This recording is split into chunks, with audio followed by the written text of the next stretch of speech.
Tidak ada hadis yang sahih kecuali satu hadis riwayat Imam Bukhari tentang alat musik. Sayati ala ummati akan datang kepada umatku yahillunal hirra wal khamra wal ma'azif. Mereka itu akan menghalalkan hir, yakni perzinahan, wal khamr wal ma'azif. Lah ma'azif itu apa?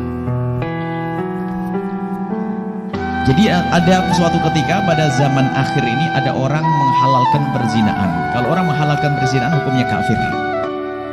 Atau menghalalkan khamr hukumnya kafir. Ini ada. Pada akhir zaman ada. Yang terakhir adalah menghalalkan ma'azif. Ma'azif itu apa? Para ulama mengatakan ini alatul lahwi, alat yang menjadikan orang lalai. Mungkin bahasa lain ada orang mengatakan alat musik. Nah, sekarang dibahas oleh para ulama. Apakah semua alat musik itu diharamkan? Dan dari tiga yang disebutkan Rasulullah itu al-hir perzinahan, al-khamr yang ketiga adalah ma'azif. Perzinahan jelas, wala taqrabu zina. Larangan zina itu jelas. Ini agak pelik sedikit para tulabul ilm ini, agak sedikit. Masalah perzinahan jelas diharamkan. Maka yang menghalalkan perzinahan adalah syirik, keluar dari iman. Khamr sudah jelas pengharamannya. Yang menghalalkan khamr jelas keluar dari iman. Tapi yang ma'azif belum pernah ada larangan sebelumnya. Tapi kenapa ada di sini? Tidak ada larangan dari Nabi sebelumnya tentang ma'azif. Tapi kenapa kok ada di sini? Ini ulama membahas. Kemudian dibahas secara khusus apa makna ma'azif? Alat yang melalaikan, alatul lahwi, alat musik. Jawabannya baik kalau itu alat musik. Apakah semua alat musik itu diharamkan? Ini pertanyaannya. Karena Nabi SAW memperkenankan seorang perempuan yang bernadar, ya Rasulullah, inni nadartu an adriba tuffa ala ra'sika in sallamaka Allah law sallamaka Allah. Ya Rasulullah, aku bernadar kalau seandainya kau selamat dalam peperangan, aku akan memukul rebana di atas kepalamu. Rebana termasuk bagian alat. Termasuk pernikahan, wadribu alaihi biduf. Wadribu alaihi a'linu fil masjid wadribu alaihi bidufi. Jadi Nabi memerintahkan untuk memukul rebana di dalam pernikahan, tanda senang. Tapi hati-hati ya, masalah halal haram jangan main-main. Jadi harus ada jalan menjelaskan ini, Cik. Baik, ini alat. Ini masalah alat. Jadi alat ini, apakah semua alat itu diharamkan? Ternyata ada alat yang tidak diharamkan. Genderang untuk perang, sebagian seruling yang diperkenankan. Termasuk alat-alat yang dipukul oleh orang Habasyah waktu bermain di masjid Nabi adalah bunyi alat musik yang sangat khusus di Habasyah sana. Ada jadi jenis alat musik ternyata yang diperkenankan oleh Nabi SAW. Lalu para ulama menjelaskan di sini tentang alat apa yang menjadi haram dan apa sebab pengharamannya. Kita taruh dulu di sini. Tapi sebelumnya harus ada kita paham 5 hal. Lagu dengan musik itu dibahas 5 hal. Jadi jangan langsung halal atau haram. Yang pertama adalah hukum menyenandungkan lagu. Hukum menyenandungkan syair. Hukum menyenandungkan syair bagaimana? Jawabannya adalah syair selagi syairnya itu adalah syair yang tidak maksiat, pujian kepada Nabi, kepada Allah, mengajak untuk berani dalam berjuang adalah boleh menyandungkan syair. Terus siapa yang menyenandungkannya? Biarpun qasidah solawat tapi seorang perempuan ganjeng lenggot-lenggot beran laki-laki ya nggak jadi solawatan juga lenggot-lenggot. Kalau solawatan mah perempuan yang berwibawa, jangan goyang benggol, bukan di atas panggung lagi. Biarpun solawatan jadi nggak bener. Yang menyenandungkan itu siapa? Yang ketiga, di mana tempatnya? Yang keempat, kapan waktunya?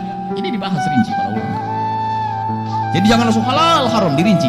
Hukum menyenandungkan syair. Siapa yang menyenandungkannya? Seorang laki-laki haram menyenandungkan, tapi gaya perempuan tahannus. Gaya perempuan itu haram. Ada begitu. Kemudian di mana tempatnya? Wah, solawat badar. Solawatan tapi tempat yang tidak terhormat. Perempuan lagi pakai telanjang, tidak terhormat, minuman keras dan solawatan. Salatullah, salamullah, merendahkan solawat haram hukumnya. Karena tempatnya. Yang keempat adalah waktunya. Solawatan, tapi waktu orang pada tidur, ganggu orang. Yang kelima, bagaimana jika itu dibarengi dengan alat? Dibahas alat tadi.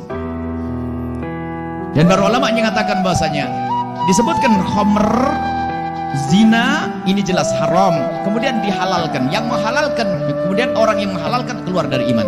Tapi ini ma'azif ini, alat-alat musik ini, lah kok tiba-tiba nongol di sini? Ini bagaimana kisahnya? Para ulama mengatakan apa?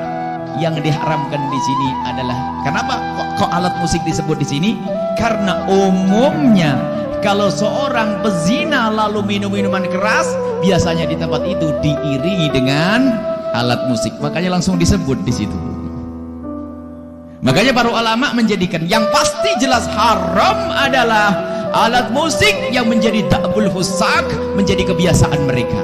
Asalkan alat musik yang semua orang kalau dengar alat musik itu biasa aja adalah di tempat-tempat disco dan sebagainya, lagi perempuan pasti itu haram, atau goyang pinggul yang nggak kalau pasti haram, jelas itu.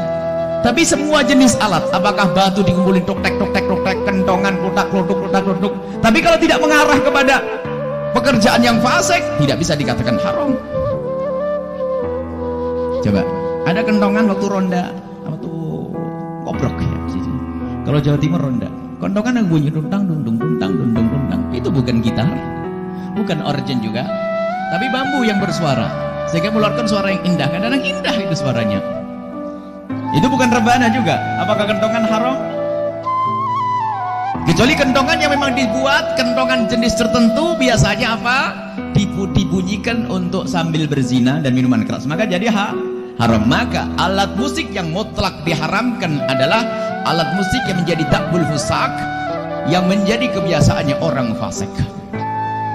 Adapun alat-alat musik yang tidak menjadi kebiasaan orang fasik, misalnya di sebuah daerah Anda menemukan sebuah alat musik, itu hanya tradisional untuk melatih perang, untuk semangat belajar ini, selagi tidak menjadi kebiasaan orang mabuk berzina, maka bukan termasuk sesuatu yang diharamkan. Apakah itu dianjurkan? Oh bukan. Bagaimana jika ada sholawat dibarengi dengan rebana dan sebagainya? Ada rebana diajarkan. Atau mungkin alat musik yang lainnya, yang penting bukan alat musik yang menjadi kebiasaannya orang ahli maksiat. Selagi bukan kebiasaan ahli maksiat, maka ketahuilah bahwasanya itu bukan sesuatu yang mutlak diharamkan tadi. Sebab sudah diketahui alat jenis musik tertentu yang sudah dipakai untuk pemabuk dan sebagainya. Bahkan ini adalah menjadi syiarnya orang fasik, haram itu alat musik. Tapi kalau alat musik yang di situ tidak menjadi ciri khasnya orang fasik, orang ahli maksiat, maka termasuk masuk bab yang mubah, diperkenankan.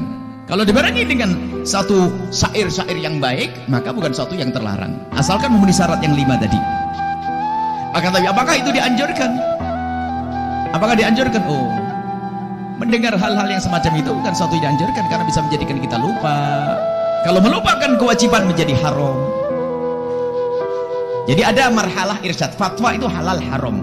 Tapi kalau masalah petunjuk, ada santri seharusnya tidak banyak dengar yang demikian itu. Santri tugasnya belajar, ahli zikir ngapain perlu alat-alat musik. Tapi ada sebagian orang yang dia masih dalam mau hijrah dari musik-musik yang nggak karu-karuan, lalu menuju kepada alat-alat musik yang tidak mutlak haramnya, itu hijrah. Pada akhirnya pengen sholawat sendirian. Jadi hukumnya semacam itu. Alat musik asalkan bukan menjadi ciri khasnya orang fasik, asalkan di saat Anda mendengar tidak kebayang kekafiran atau kefasikan, perzinaan dan sebagainya, maka itu adalah jenis alat musik yang bukan mutlak diharamkan tadi. Bahkan bisa itu adalah masuk pada alat musik yang diperkenankan. Sehingga ada seorang alim besar, seorang sufi besar, Syekh Abdul Ghani An-Nabulsi,